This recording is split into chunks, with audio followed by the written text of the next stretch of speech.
ओम शांति। ओम शांति। ओम शांति।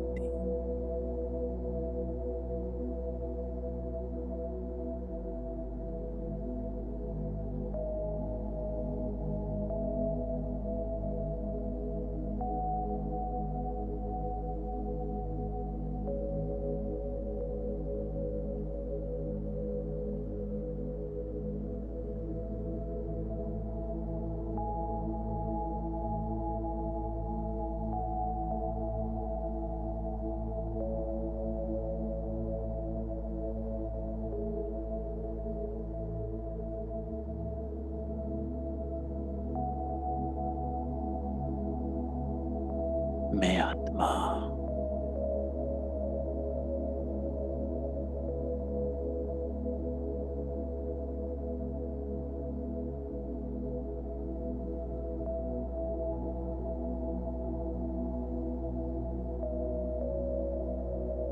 परमात्मा से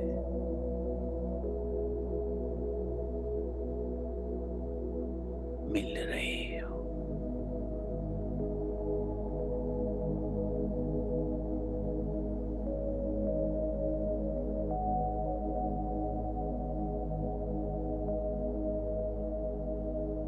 सब देह के संकल्पों को त्याग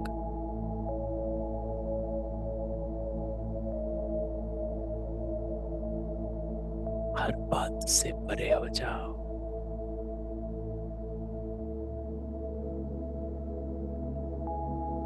एक संकल्प में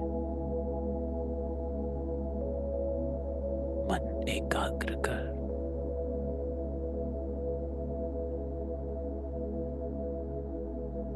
मैं आत्मा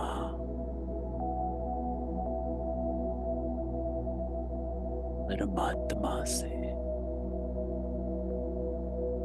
मिल रही।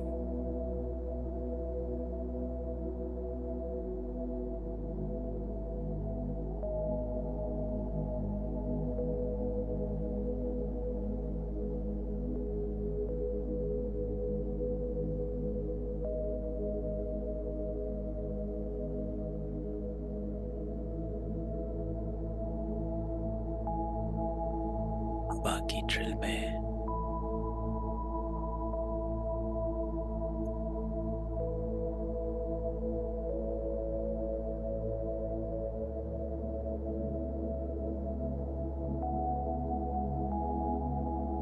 परमात्मा से आते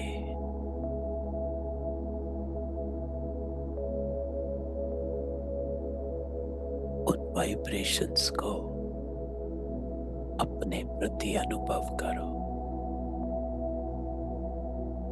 बाबा जो कहता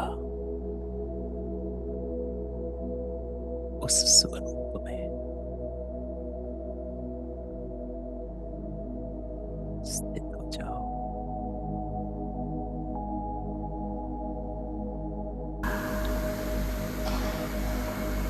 साक्षात्कार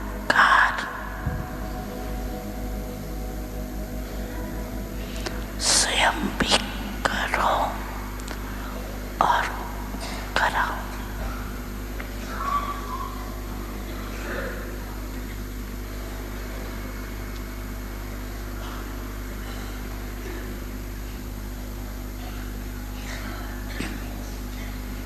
समझा?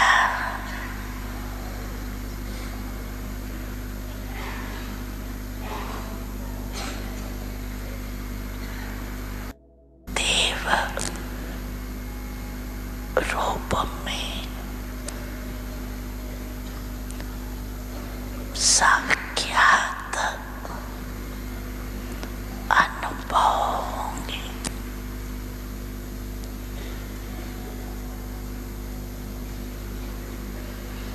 इसके लिए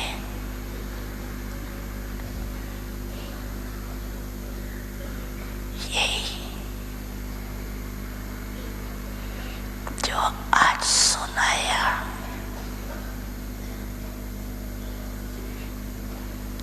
अब भी से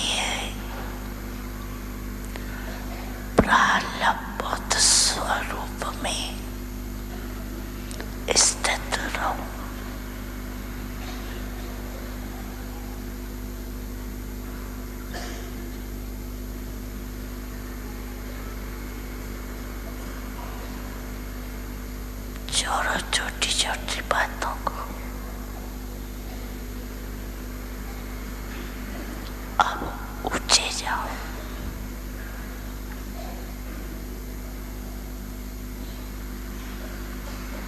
विशेष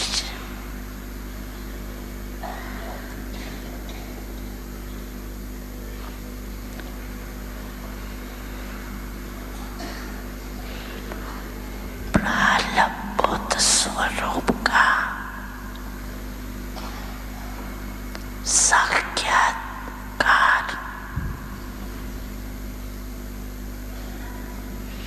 स्वयं भी करो और कराओ।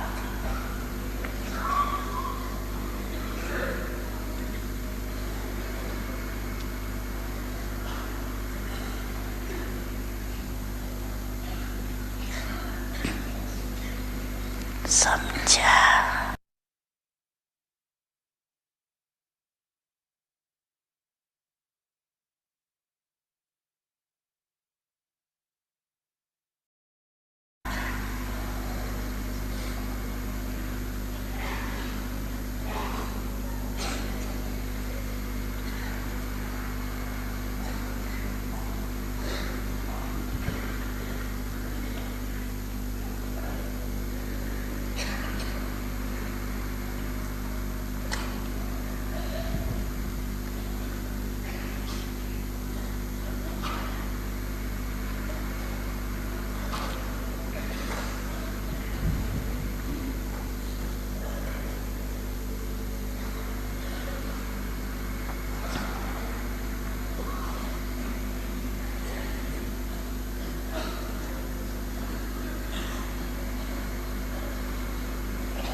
अभी सभी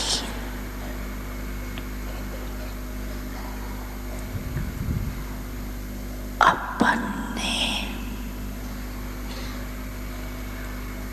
अनादि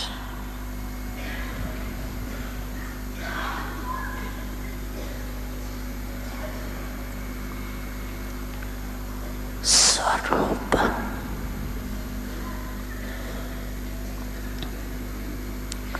में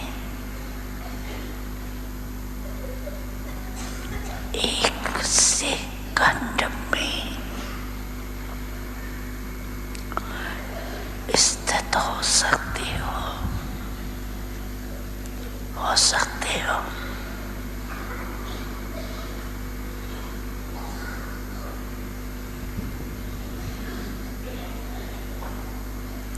क्योंकि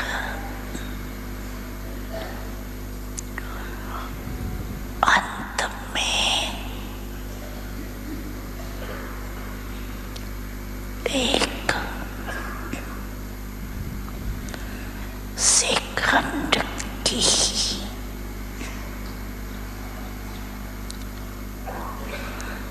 सीटी बजने वाली।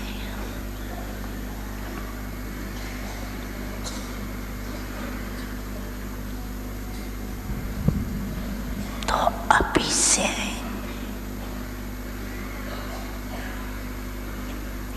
अभ्यास करो। बस टिक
पापा कहता है,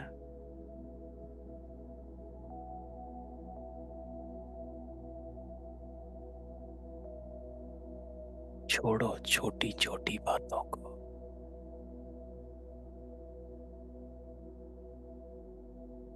अब ऊंचे जाओ।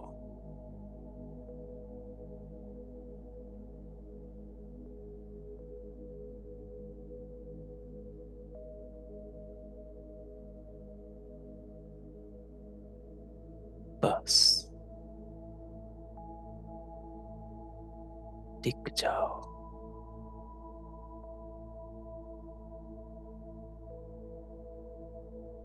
अनादि स्वरूप है,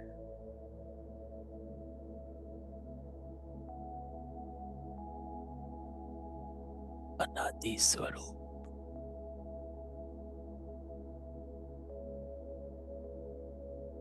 निराकारी स्वरूप,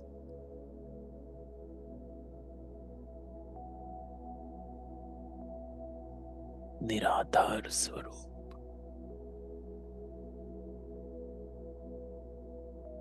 निर्संकल्प स्वरूप, निर्विकल्प स्वरूप,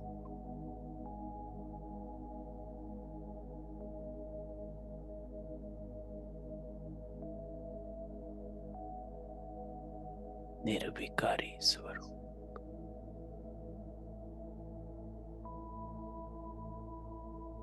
निरंकारी स्वरूप,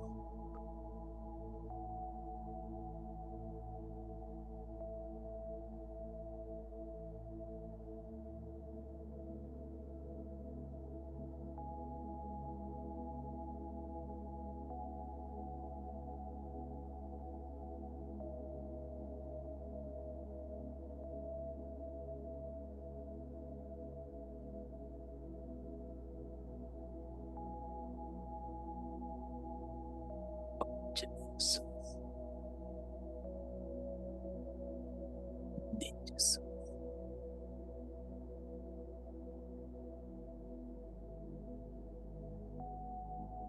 हम आत्माओं का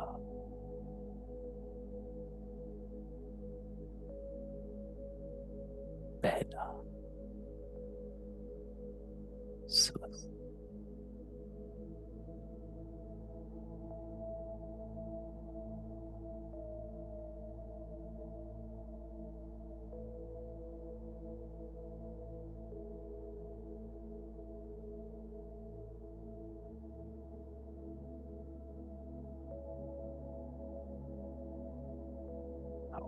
शांति,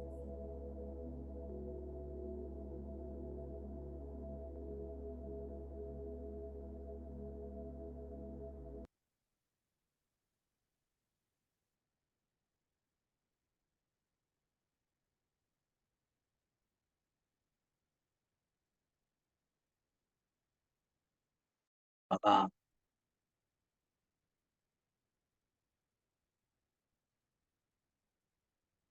सबको कहता है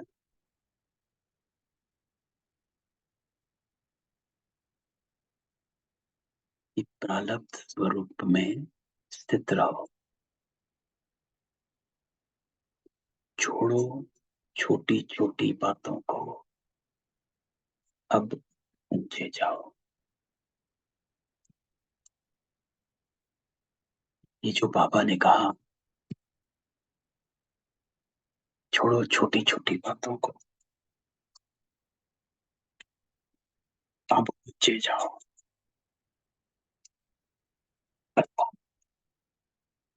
आपका लक्ष्य क्या है?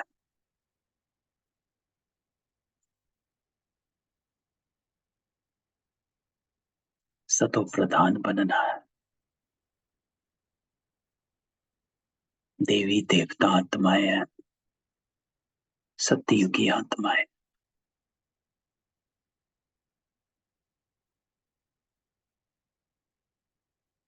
तो अपनी प्रारब्ध स्वरूप में स्थित रहो,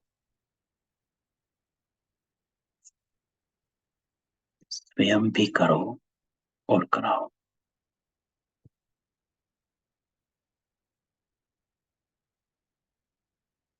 और फिर बाबा हमें अनादि स्वरूप में स्थित करता है। बाबा एक लाइन कहता है, बस टिक जाओ।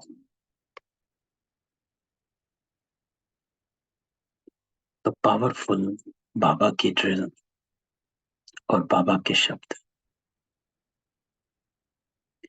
एक एक शब्द वैरागी बनाता, हम आत्माओं को हमारे होने का अनुभव कराता।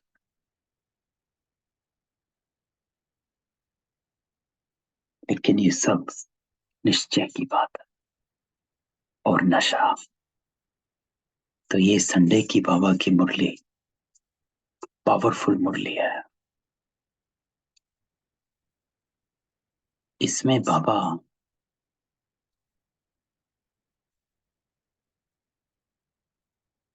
वो ये समझा रहा कि प्रारब्ध होती क्या है,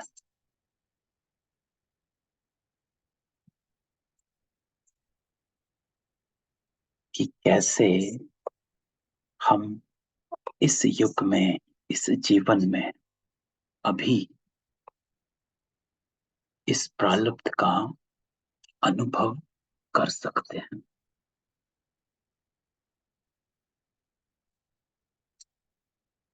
करते भी हैं, लेकिन आज बाबा स्पष्ट कर देता, क्योंकि करने के बाद पता नहीं है कि ये प्रारब्ध है कि क्या है ना। हम सोचते हैं हो रहा है, चल रहा है, कर रहे हैं, लेकिन अगर उसको ये समझ जाए ये प्रारब्ध है, तो आपको जो हिम्मत होती है, खुशी होती है प्राप्ति की, वो साहस बढ़ाती है, पुरुषार्थ बढ़ाती, आगे बढ़ाती है और अपने होने का एहसास कराती।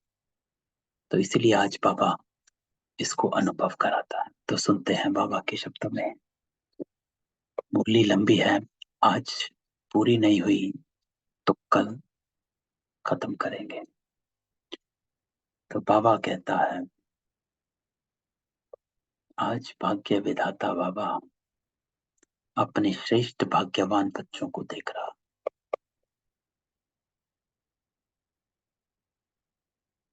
क्योंकि भाग्य विधाता है।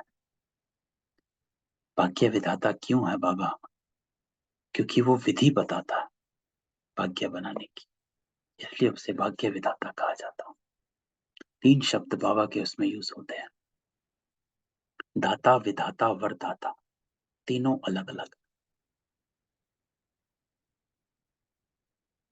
तो विधाता है कि विधि बताता है भाग्य बना। तो भाग्य विधाता बाप अपने श्रेष्ठ भाग्यवान बच्चों को देख रहे, हर एक बच्चे के भाग्य की रेखाएं देख देख भाग्य विधाता बाप भी वर्षित होते हैं। क्यों? क्योंकि बाबा कहता सारे कल्प में चक्र लगाओ, चलो आदि से चलो,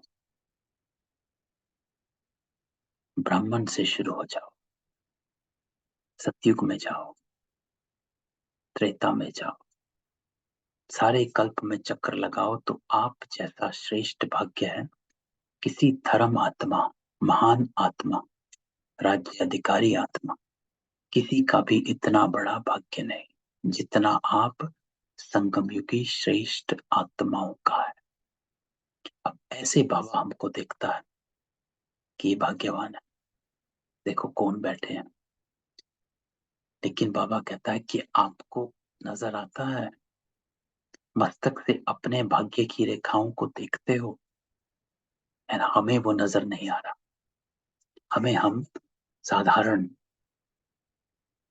इस देश में, इस वेश में, अपने घर परिवार में, आम आत्माओं के बीच में हमें अपना भाग्य नजर नहीं आता। तो बाबा कहता अपने भाग्य की रेखाओं को देखते हो? तो हम नहीं देख रहे बाबा, दिखाओ। तो बाबा हर एक बच्चों के मस्तक में चमकती हुई ज्योति की श्रेष्ठ रेखा देख रहा। आप सभी भी अपनी रेखाएं देख रहे हो? बाबा कहता देख रहे हो? बाबा कहता नैनों में देखो तो स्नेह और शक्ति की रेखाएं स्पष्ट हैं। बाबा को दिख रहा है स्नेह भी है और शक्ति भी है। जितने स्नेही हैं उतने ही शक्तिवान भी हैं। शक्ति किसकी? शक्ति, जब बाबा शब्द यूज करता है तो शक्ति है विकारों को नष्ट करने की शक्ति। जैसे देवियों के चित्र में दिखाते हैं कि नैनों में कोमलता है, लेकिन हाथों में अस्त्र है। तो हाथों में अस्त्र दिखाते शक्ति स्वरूप का, कि कोई विकार आ नहीं सकता। और चेहरे पे स्नेह दिखाते प्रेम का, ममता का। मुख में देखो, बाबा कहता मधुर श्रेष्ठ वाणी की रेखाएं चमक रही है। कल की मुरली में बाबा ने क्या कहा? मीठा बनना है, मीठी वाणी हो, चलन रॉयल चाहिए। 5 बातें बाबा ने की थी। तो आज बाबा कहता मुख में देखो मधुर श्रेष्ठ वाणी की रेखाएं चमक रही। होठों पर देखो रूहानी मुस्कान, रूहानी खुशी की झलक की रेखा दिखाई दे रही। बाबा को दिख रहा। और हृदय में देखो तो दिलाराम के लव में लवलीन रहने की रेखा स्पष्ट है। हाथों में देखो, दोनों ही हाथ सर्व खजानों से संपन्न होने की रेखा देखो। पांव में हर कदम में पदम की प्राप्ति की रेखा स्पष्ट है। कितना बड़ा वाक्य है। तो बाबा ने नैनों से लेकर पांव तक, ऊपर से लेकर नीचे तक,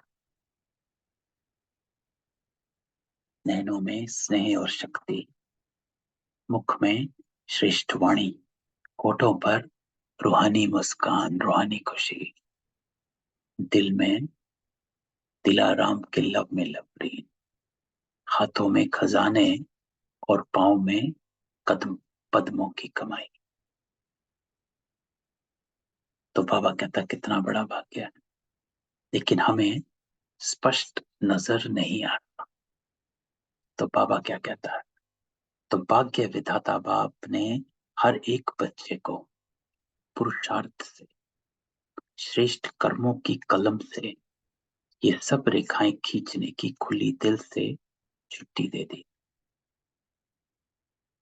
तो ये जो रेखाएं बाबा ने बताई, 5 रेखाएं हैं। नैनों की, मुख की, होठों की, हृदय की, हाथ की और पांव की। बाबा कहता है कि इन रेखाओं को पुरुषार्थ से, श्रेष्ठ कर्मों की कलम से, ये 2 चीजें हैं। बाबा कहता है कि हम कैसे अपने भाग्य की रेखाओं को देखें। बाबा कहता है वो रेखाएं खींचनी पड़ेगी। पहले खींचोगे तब वो नजर आएगी, है ना। रेखा पहले खींचनी पड़ती है। जब हम खींचते हैं फिर हमें रेखा दिखाई देती है। कोई भी लकीर खींचे हैं तो पहले खींचनी पड़ेगी। तो खींचने के लिए बाबा कहता है 2 चीजें, पुरुषार्थ, श्रेष्ठ कर्मों की कलम। तो ये करना पड़ेगा, फिर आपको नजर आएगा। आपको श्रेष्ठ वाणी, मधुर वाणी बोलनी पड़ेगी। पहले आप मधुर वाणी बोलोगे तब वो रेखा खींचेगी, तब आपको नजर आएगा, है ना। होठों पर रूहानी खुशी, रूहानी मुस्कान पहले लानी पड़ेगी। हृदय में बाबा के लव में लवरिंग पहले रहना पड़ेगा। तो बाबा कहता है श्रेष्ठ कर्मों से रेखा खींचनी पड़ेगी। जितनी लकीर लंबी खींचने चाहो उतना खींच सकते हो, लेकिन समय के अंदर, क्योंकि समय अभी है। बाबा कहता है अभी खींच सकते हो। जिसको जितनी लंबी लकीर खींचनी है वो स्वयं ही खींच सकते हो। बाबा ने कलम आपके हाथ में दिया है। कलम किस चीज का है? श्रीमत का कलम। श्रीमत पर करेंगे तो श्रेष्ठ कर्म होगा। तो वो श्रेष्ठ कर्म से आप अपनी लकीर खींच सकते हो। करना पड़ेगा। बाबा कहता पुरुषार्थ से श्रेष्ठ कर्म से। तो वो लकीर खींचनी आती है? बाबा पूछता है खींची है या खींचना नहीं आती? सभी को आती है। बाबा पूछ रहा है। उत्तर मिला हाँ जी। बाबा कहता बहुत अच्छा, आती है। देखो अभी के तकदीर की लकीर आपको सारे कल्प में भी श्रेष्ठ बनाती है। कि आज जो कर्म करोगे, आज मधुर वाणी, आज रूहानी मुस्कान, आज बाबा के दिल में लवलीन, आज सर्व खजानों की प्राप्ति, आज हर कदम में पद्मों की कमाई, सारे कल्प में बाबा कहता श्रेष्ठ बनाती है। 21 जन्म तो सदा संपन्न और सुखी रहने की रेखा चलती ही है, लेकिन बाबा कहता द्वापर कलयुग में भी आपके पूज्य बनने की रेखा श्रेष्ठ रहती है। तो इस समय के भाग्य की रेखा सारा कल्प सदा साथ चलती है। क्यों? क्योंकि अविनाशी पाप की अविनाशी रेखा है। तो ये सारे कल्प की प्रारब्ध है। तो सदा बाबा कहता अपने श्रेष्ठ भाग्य की रेखा स्मृति में रहती है, जो बाबा ने बताई कि ये 5 रेखाएं जो है रहती तो है। बाबा कहता लेकिन कभी इमर्ज रहती, कभी मर्ज रहती, या सदा ही इमर्ज रहती है। अब ये क्वेश्चन है। कभी कभी हमें स्मृति में आता है, कभी ध्यान में आता है, तो हम अपने आप को टटोल कर सीधा करते हैं कि नहीं ऐसा है। फिर इमर्ज हो जा, कोई ना कोई सिचुएशन आई, सरकमस्टांस हुआ, किसी ने कुछ कह दिया, या कोई बात या कुछ सिचुएशन है लाइफ में, इमर्ज हो, वो मर्ज हो जाती। तो बाबा कहता है इसमें कम हाथ उठा रहे हैं। देखना बाबा कहता सदा इमर्ज रहे। क्या? श्रेष्ठ भाग्य की रेखा, उसकी स्मृति। इमर्ज रहने की निशानी है कि पुरानी स्मृतियां, पुराने संस्कार की रेखाएं मर्ज हो जाती। कभी भी पुराने संस्कारों की रेखाएं व पुरानी बातों की स्मृति की रेखाएं इमर्ज ना हो, मर्ज हो। तो यहां बाबा हमको अटेंशन खिंचवा रहा है, हमारे को कारण बताता। कारण बाबा कहता है कि पुरानी स्मृतियां, पुराने संस्कार की रेखाएं मर्ज हो जाती, तो वो कभी इमर्ज ना हो, मर्ज हो, और मर्ज रहते रहते समाप्त हो जाए। क्योंकि बाबा कहता है जहां श्रेष्ठ भाग्य की रेखाएं इमर्ज, वहां पुरानी रेखाएं इमर्ज होना असंभव है। कि तुरंत अपने आप को फुल स्टॉप लगाया। जो बाबा ने ड्रिल में कहा छोड़ो छोटी छोटी बातों को, अब ऊंचे जाओ। तो तुरंत अपने आप को, लेकिन ऊंचे जाने के लिए आपको इस जीवन से, वर्तमान से ऊपर उठना पड़ेगा। क्योंकि ये जो छोटी छोटी बातें हैं, जिसको बाबा कहता है कि इनको छोड़ो। उनको छोड़ हम तभी सकते हैं जब हम अपने आप को वर्तमान से डिस्कनेक्ट करें, वर्तमान की इच्छाओं से डिस्कनेक्ट करें, है ना, और भविष्य की ओर अपने को देखें कि हम कौन बन रहे हैं। बाबा कहता है अगर होती हैं तो सिद्ध होता है कि श्रेष्ठ भाग्य की रेखा सदा इमर्ज नहीं रहती। तो क्या समझते हो, इतनी श्रेष्ठ भाग्य की रेखाएं इमर्ज होनी चाहिए या मर्ज रहनी चाहिए? तो अब बाबा हमारे को वर्तमान समय, प्रेजेंट टाइम्स में बताता है कि कैसे हम आज को इस प्रालब्ध स्वरूप में देख सके। तो बाबा कहता है बाप दादा वर्तमान समय सभी बच्चों को वर्तमान संगम युग की प्राप्तियों के प्रालब्ध रूप में देखने चाहते हैं ना, क्योंकि भविष्य तो भविष्य हुआ, वो तो जब होगा तब होगा, जब सतयुग आएगा तब आएगा, जब हम सतयुग में जाएंगे तब जाएंगे। लेकिन आज क्या बाबा, आज क्या? तो आज बाबा उत्तर देता है कि आज क्या, कैसे आप आज को सवारो। तो बाबा कहता है बाप दादा वर्तमान समय सभी बच्चों को वर्तमान, प्रेजेंट, संगम युग की प्राप्तियों के प्रालब्ध रूप में देखने चाहते हैं। अब संगम युग की प्राप्तियों का प्रालब्ध रूप क्या है? तो बाबा बता। पुरुषार्थ बाबा कहता बहुत समय किया, तो अभी पुरुषार्थ स्वतः चले, मेहनत वाला पुरुषार्थ नहीं। ये लाइन इंपॉर्टेंट है कि अभी पुरुषार्थ स्वतः चले, मेहनत वाला पुरुषार्थ नहीं। अर्थात कि हम जो संस्कारों को परिवर्तन कर रहे हैं उसको करने में मेहनत ना लगे। मेहनत तब लगती है जब हमारा संकल्प जो है वो द्वंद्व में होता है, डुअलिटी में होता है, कि मैं मीठा तो बोल रही हूं but they don't deserve it. वो कैसा बोल रहे हैं?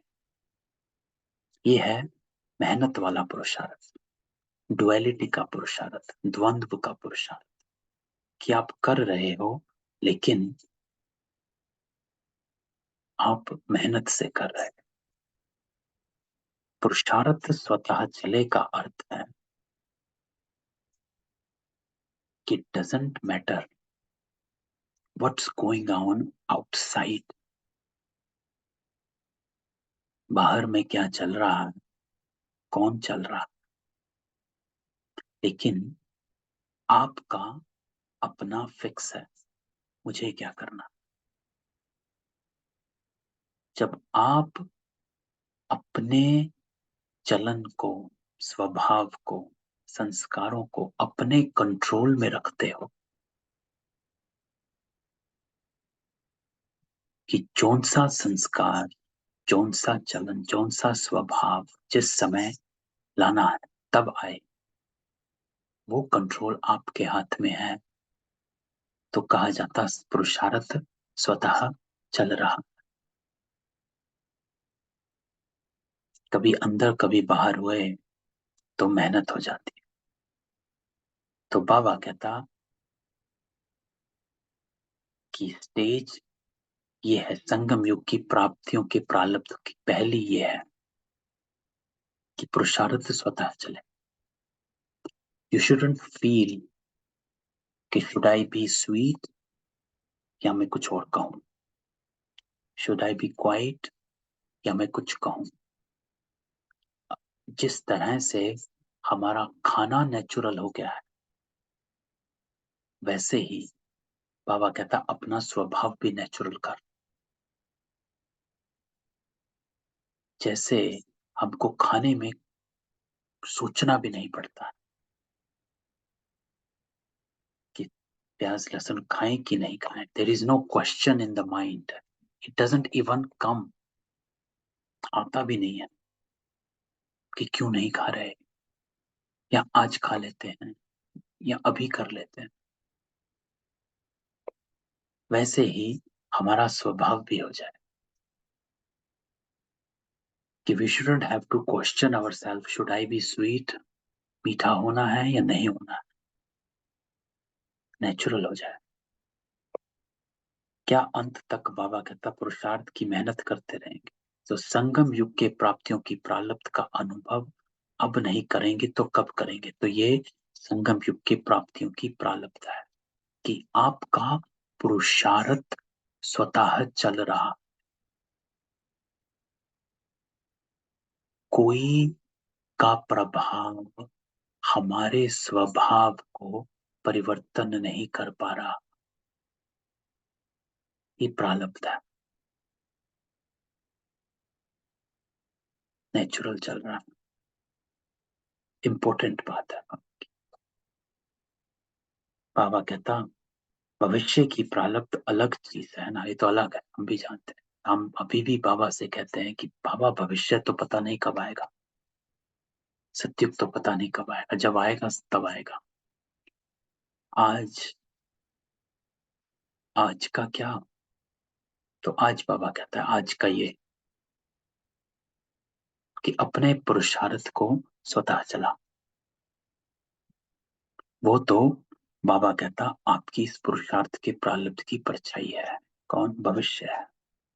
वो तो आपके पीछे पीछे आप ही आएगा ना, वो तो आएगा ही, बाबा भी कहता है। लेकिन विशेष बात बाबा कहता इस समय के प्रारब्ध प्राप्त करने की है। दिस इज इंपॉर्टेंट कि वर्तमान मेरा कैसा है, उसको बाबा कहता है। बाबा कहता ऐसे नहीं, कोई पूछता है कैसे हो, क्या हाल चाल है, तो अभी तक ये नहीं कहते रहो कि पुरुषार्थ चल रहा है। पुरुषार्थ तो है, लेकिन पुरुषार्थ की प्रारब्ध अभी अनुभव करो। ये इंपॉर्टेंट है कि उसकी प्रारब्ध अनुभव करो। पुरुषार्थ की प्रारब्ध क्या है? नेक्स्ट लाइन, वो प्रारब्ध है सर्व शक्ति संपन्न, सर्व ज्ञान संपन्न, सर्व विघ्न विनाशक मूर्त। ये अभी की प्रारब्ध भविष्य में स्वतः ही प्राप्त होगी।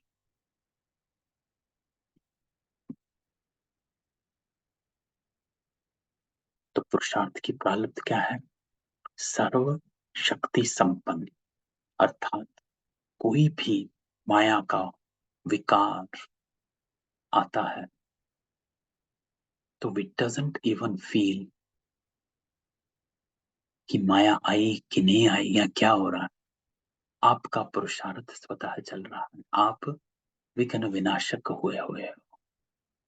सर्व शक्ति संपन्न, ये तीनों इंपॉर्टेंट है, सर्व ज्ञान संपन्न और सर्व विघ्न विनाशक मूर्त।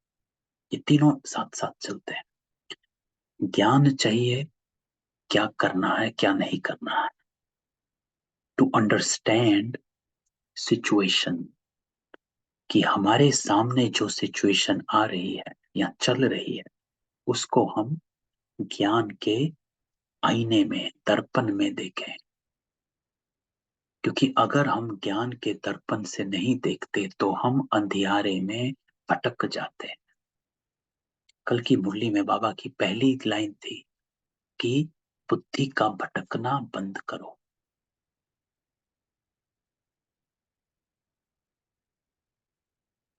तो सर्व ज्ञान संपन्न अर्थात हमने जो बात आई है उसको ज्ञान की रोशनी से पहले हम उस बात के अंधियारे से बाहर निकले। Step one.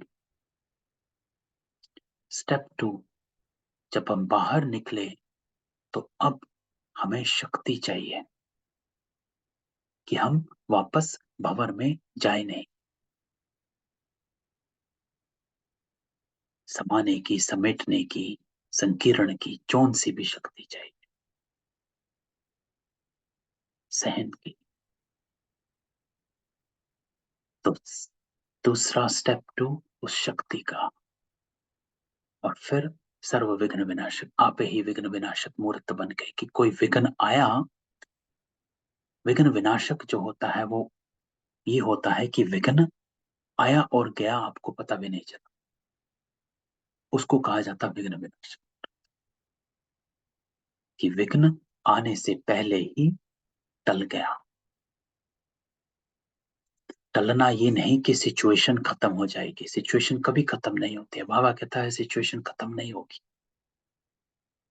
लेकिन आप में ज्ञान की, शक्तियों की ऐसी प्रालब्ध महसूस होगी कि आपको वो विघ्न विघ्न नहीं लगेगा। उसको कहा जाता है विघ्न विनाशक मूर्त। कि सेम सिचुएशन में आप हो, सेम सिचुएशन में दूसरी आत्मा है, दूसरी आत्मा महसूस कर रही है।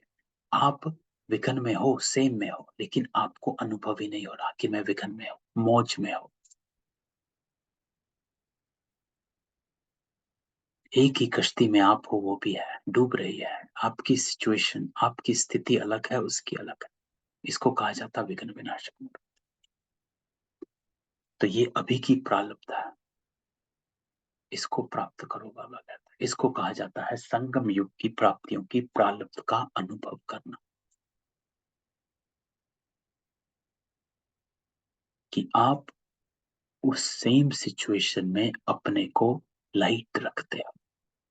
तो बाबा कहता है जैसे भविष्य में सिर्फ प्रारब्ध है, पुरुषार्थ समाप्त है, ऐसे अभी बाकी रहे हुए समय में प्रारब्ध स्वरूप का विशेष अनुभव करो। तो बाबा कहता है अब ये पुरुषार्थ कर, क्या प्रारब्ध स्वरूप का अनुभव करो।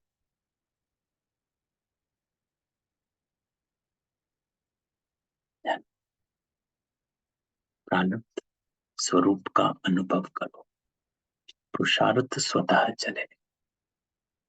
देयर इज नो क्वेश्चन कि मैं कैसे कर रहा हूं, मुझे अपना फिक्स है। जब प्रारब्ध कहते हैं तो पुरुषार्थ की ही प्रारब्ध होती है। पुरुषार्थ किया है, उस पुरुषार्थ अनुसार ही प्रारब्ध का अनुभव कर सकते हैं। लेकिन बाप दादा बच्चों से क्या चाहते, पूछते हैं बाप दादा हमसे क्या चाहते हैं? तो बाप दादा यही चाहते हैं कि अब थोड़े समय के लिए पुरुषार्थ की प्रारब्ध स्वरूप बन जाओ, विघ्न विनाशक बन जाओ, सर्वशक्ति सर्व ज्ञान संपन्न बन जाओ। ये है प्रारब्ध। कोई भी बात आए तुरंत अपने को पहले अंधियारे से बाहर निकालो, लौकिक अंधकारे से, लौकिक की तरह सोचने के अंधियारे से बाहर निकलो। ज्ञान की दर्पण में सिचुएशन को देखो, फिर सर्वशक्ति को यूज कर विघ्न विनाशक बन जाओ। संगम युग की प्रारब्ध है, बन सकते हो। बाबा कहता है कि पुरुषार्थ की मेहनत अच्छी लगती है, प्रारब्ध वाले बनेंगे। बाबा पूछ रहा है अभी पुरुषार्थ कर रहा हूं, पुरुषार्थ हो जाएगा, करके दिखाएंगे। ये शब्द बाबा कहता है समाप्त, करके दिखाएं क्या? बाबा कहता है दिखाओ। और कब दिखाएंगे? क्या विनाश के समय दिखाएंगे? तो इसकी बहुत सहज विधि है। अब ये जो बाबा की विधि है ये वंडरफुल है। अभी तक जो बाबा ने बताया वो बताया, लेकिन अब जो बाबा बताता वो वंडरफुल है। बाबा कहता है इसकी विधि है, क्या विधि है? कि अब मास्टर दाता बनो।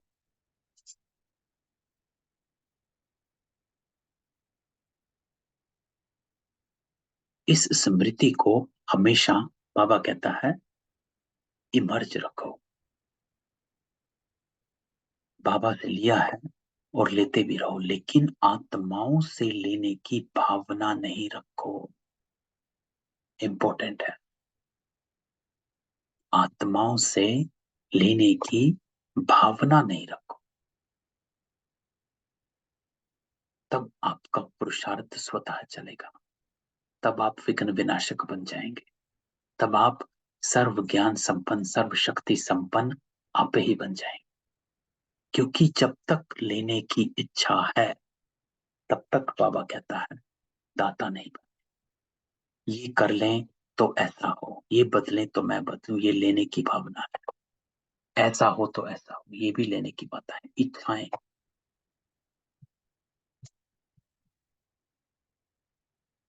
तो आत्माओं के प्रति इच्छाएं, बाबा कहता है उन इच्छाओं को छोड़ दो, मास्टर दाता बनो। ये लेने की भावनाएं, ऐसा हो नहीं, ऐसा करके दिखाना है। हो जाए तो नहीं, लेकिन होना ही है और मुझे करना है। क्या करना है? मुझे वाइब्रेशन देना है, मुझे रहम दिल बनना है, मुझे गुणों का सहयोग देना है, मुझे शक्तियों का सहयोग देना है। मास्टर दाता बनो। क्यों बाबा कहता है कि मास्टर दाता बनो? क्यों बाबा कह रहा है कि यही विधि है? क्योंकि बाबा जानता है कि जिसमें भी हम घिरे हुए हैं इस कलयुग में, हम अपने कर्मों के हिसाब किताब के घेरे में घिरे हुए हैं।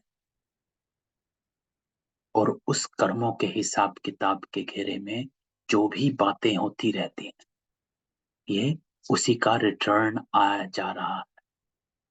किसी से ले रहे, किसी को दे रहे, यही चल रहा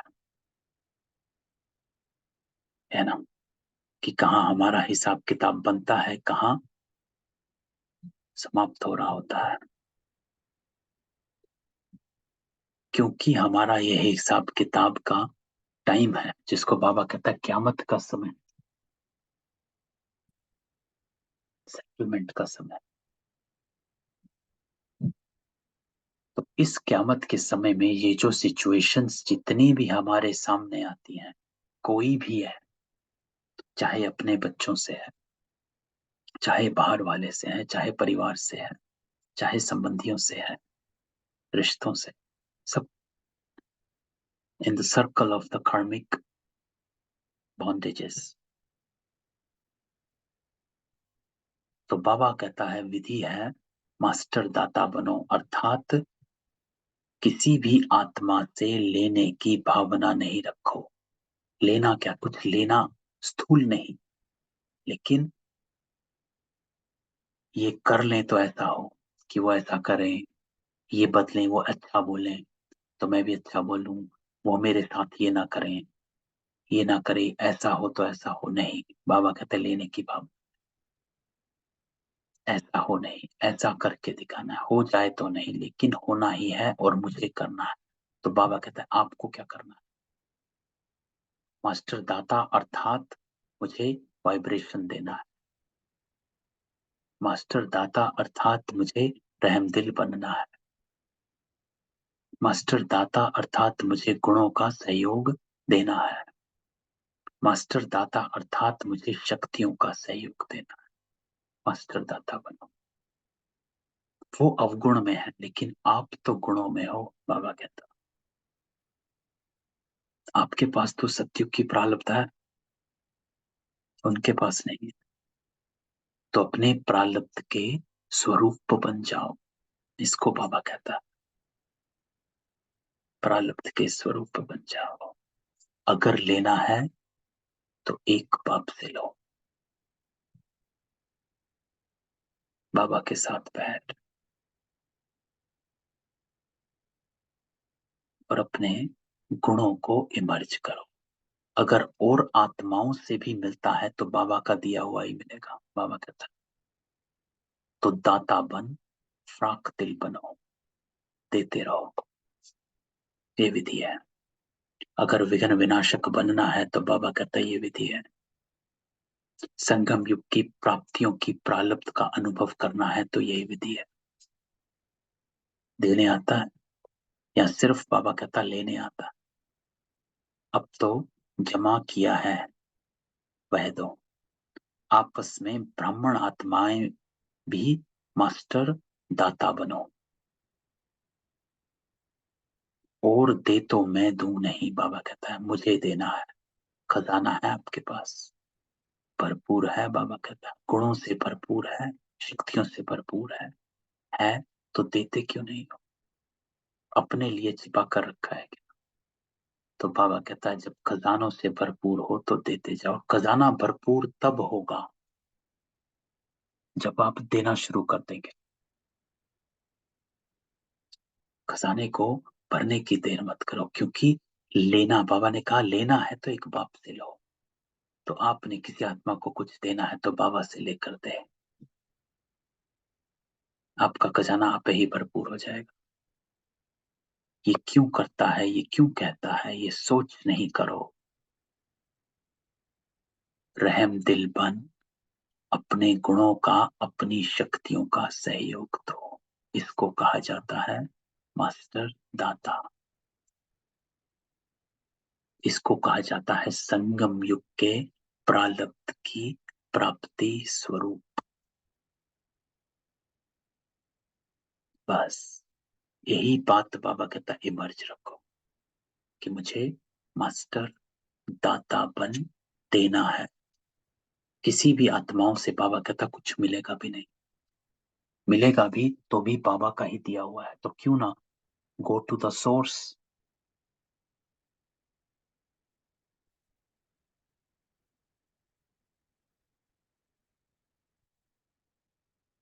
एक बल, एक भरोसा, महासहयोगी।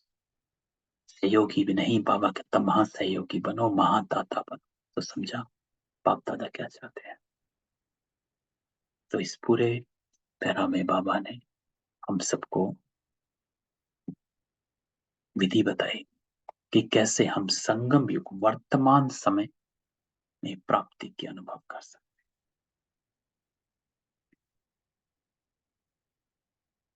तो बाबा कहता कि बाप दादा अभी तक बच्चों के पुरुषार्थ की मेहनत देख नहीं सकते।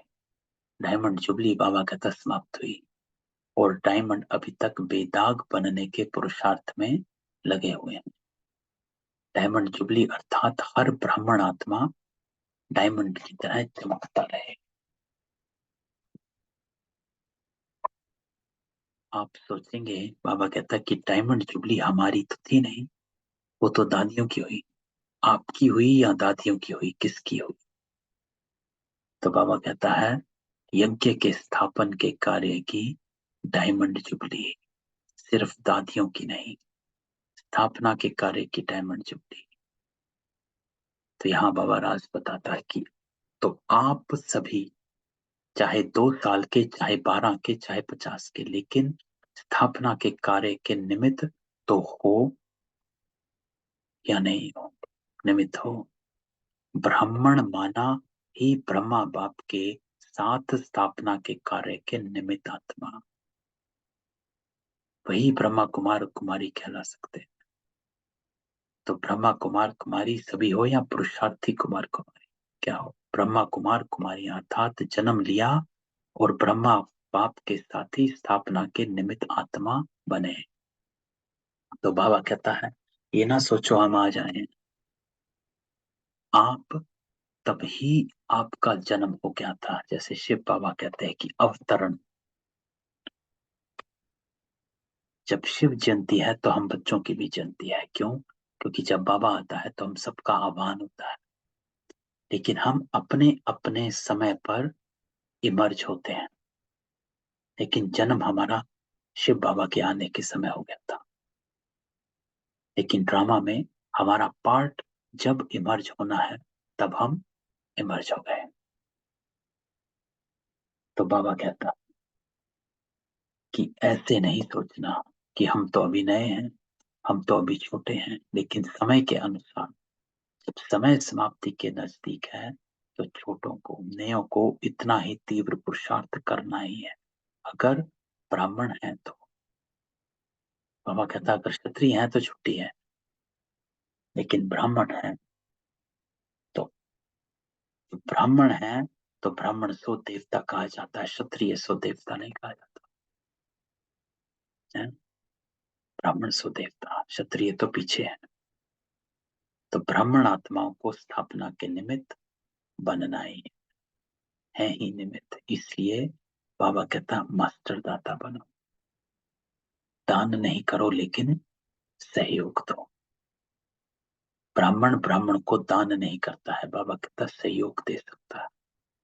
तो क्या कहा, मास्टर दाता और महा सहयोगी बनो। अभी एक सयाल वाला भी है तो भी समय के अनुसार अभी बचपन की बातें समाप्त करो, क्योंकि सभी बच्चे वानप्रस्थ अवस्था के समीप हो। समय की गति प्रमाण, ड्रामा के नियम प्रमाण अभी सभी की वानप्रस्थ अवस्था समीप है। तो ये बाबा कहता कि अकॉर्डिंग टू ड्रामा अब सभी की वानप्रस्थ अवस्था, वानप्रस्थ क्या, वाणी से परे जाने की अवस्था नजदीक है। तो बाबा कहता है, बाप दादा जानते हैं कि बच्चों को बाप से जिगरी स्नेह है। जिगरी स्नेह है ना, या ऊपर ऊपर का स्नेह, दिल का स्नेह है। बाबा कहता तभी तो भाग कर आए हो। देखो बेहद के हॉल में बेहद के बाबा के बच्चे बेहद के रूप में विराजमान, ये हॉल अच्छा लगता है या दूर लगता है? तो बाबा कहता बैठने में तो दूर हो, लेकिन बाप दादा अपने दिल की बहुत बड़ी स्क्रीन में आप सब दूर बैठे हुए बच्चों को समीप देख रहे हैं, दूर नहीं। बाबा के दिल की स्क्रीन बहुत बड़ी है, अभी तक साइंस वालों ने भी नहीं देखा, इसलिए आप दूर नहीं बैठे, बाबा के दिल में बैठे, ऐसे समझते हो। कुर्सी पर बैठे या दरी पर या दिल में, दृश्य तो बहुत सुंदर, फुल पीछे तक भरा हुआ है या कुछ खाली है, बाप दादा देख रहे हैं पीछे थोड़ा खाली। तो आज बाबा कहता है कि 9 लाख तैयार करो। आप लोगों को बाबा ने काम दिया था, आप भूल गए होंगे, लेकिन बाबा को याद है कौन सा काम, क्रोध मुक्त का। तो बाबा कहता आज वो नहीं पूछेंगे। देखो पिछली मुरली बाबा ने क्रोध मुक्त की चलाई है ना, जो बाबा ने पिछली मुरली में काम दिया था। लेकिन बाबा कहता पहला चांस लिया है, तो आज क्रोध मुक्त का पूछेंगे तो दृष्टिग्रस्त हो जाएंगे। बाप दादा को रिजल्ट तो पता है, पूछेंगे आप लोगों से भी वहां से रिजल्ट मंगाएंगे। तो बाबा कहता है कि 9 लाख तैयार करके दिखाओ। तो किस जॉन ने 9 लाख तैयार किए हैं? अब ये बाबा की अन्य जोन से मुलाकात है ना। लेकिन बाबा की जो मुरली है, जो मुरली का सार है, संदेश जो बाबा ने दिया, समझानी दी, वो बाबा ने इसके दूसरे पैरा में दे दिया कि हमें कैसे प्रारब्ध का स्वरूप बनना है ना। तो बाबा कहता है आजकल के समय और सरकमस्टांस के परिमाण अंतिम सेवा, यही मनसा व मनोबल की सेवा है। इसका अभ्यास करो, चाहे वाणी द्वारा या संबंध संपर्क द्वारा सेवा करते हो, लेकिन अब मनसा सेवा का अभ्यास अति आवश्यक, साथ साथ अभ्यास करते चलो। समझा? बाबा कहता क्या करना है, मास्टर दाता बनना है ना। तो ये मनसा सेवा वही रंगत दिखाएगी जो स्थापना के आदि में बाप की मनसा द्वारा रूहानी आकर्षण ने बच्चों को आकर्षित किया, और मनसा सेवा के फलस्वरूप अभी भी देख रहे हो कि वही आत्माएं अभी भी फाउंडेशन। तो ड्रामा अनुसार बाबा कहता है ये बाप की मनसा आकर्षण का सबूत है जो कितने पक्के हैं। तो अंत में भी अभी बाप के साथ आपकी भी मनसा आकर्षण, रूहानी आकर्षण से जो आत्माएं आएंगी वो समय अनुसार, समय कम मेहनत कम और ब्राह्मण परिवार में वृद्धि करने के निमित्त बनेगी। वही पहले वाली रंगत अंत में भी देखेंगे। कौन सी रंगत? तो बाबा कहता है जैसे आदि में ब्रह्मा बाप को साधारण न देख श्री कृष्ण के रूप में अनुभव करते थे।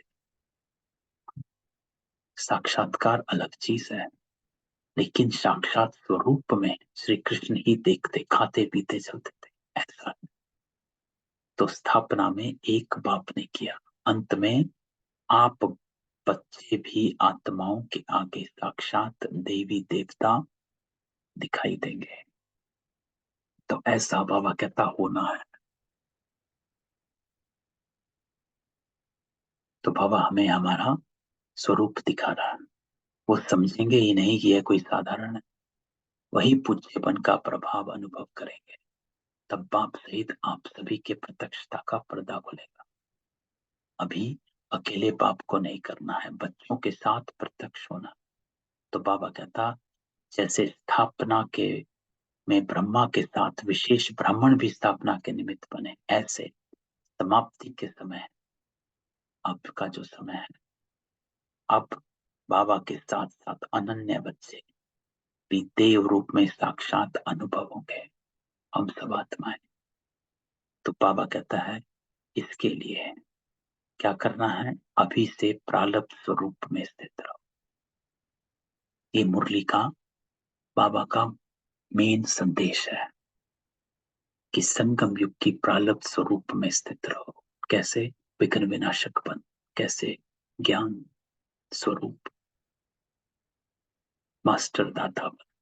चाहे कोई भी आत्मा है, किसी से बाबा कहता है लेना नहीं, लेना है तो एक बाप से ले, बाकी सबको दो। छोड़ो छोटी छोटी बातों को, है ना, तभी दे पाएंगे। अब ऊंचे जाओ, तभी मास्टर दाता बनेंगे। जब आप छोटी बातों को छोड़ोगे और ऊंचे बनोगे, तभी दातापन का भाव इमर्ज होगा। तो विशेष प्रारब्ध स्वरूप का साक्षात्कार स्वयं भी करो। क्या है? पुरुषार्थ स्वतः ही चलता रहे, द्वंद्व ना हो, ड्युअलिटी ना हो, क्वेश्चन ना हो कि मुझे मीठा बोलना है कि नहीं बोलना। नहीं, हमें मीठा ही बोलना, शांत ही रहना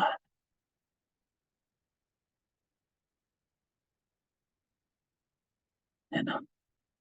प्रारब्ध स्वरूप का साक्षात्कार करो और कराओ, समझा। तो अब ड्रिल बाबा की कि अपने अनादि स्वरूप में एक सेकंड में स्थित हो सकते हो। क्यों? क्योंकि बाबा कहता अंत में एक सेकंड की ही सीटी बजने वाली है। तो अभी से अभ्यास करो, बस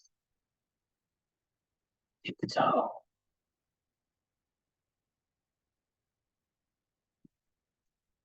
तो सर्व चारों ओर के बच्चों को सदा भाग्य की रेखाएं इमर्ज रूप में स्मृति में रखने वाली आत्माओं को, है ना। तो बाबा ने नैनों से लेकर पांव तक भाग्य की रेखाएं बताई, लेकिन बाबा कहता है वो रेखाएं खींचने के लिए पुरुषार्थ और श्रेष्ठ कर्मों की कलम चाहिए। पहली रेखा खींचो, फिर आपको देखोगे। तो सदा अपने संगम युगी सर्व प्राप्ति स्वरूप प्रारब्ध को अनुभव करने वाले, प्रारब्ध कब अनुभव होगी?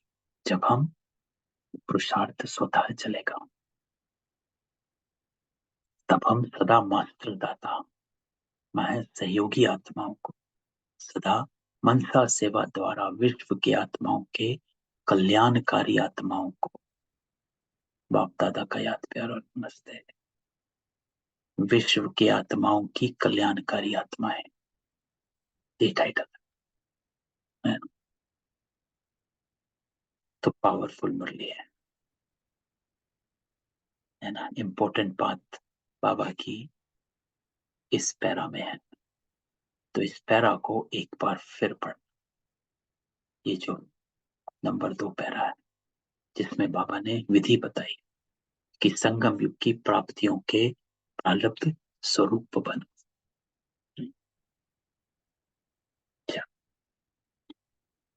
अनम्यूट करते, किसी का कोई क्वेश्चन हो? नहीं? अच्छा, तो कल मिलते हैं बाबा की मुरली के साथ। ओम शांति।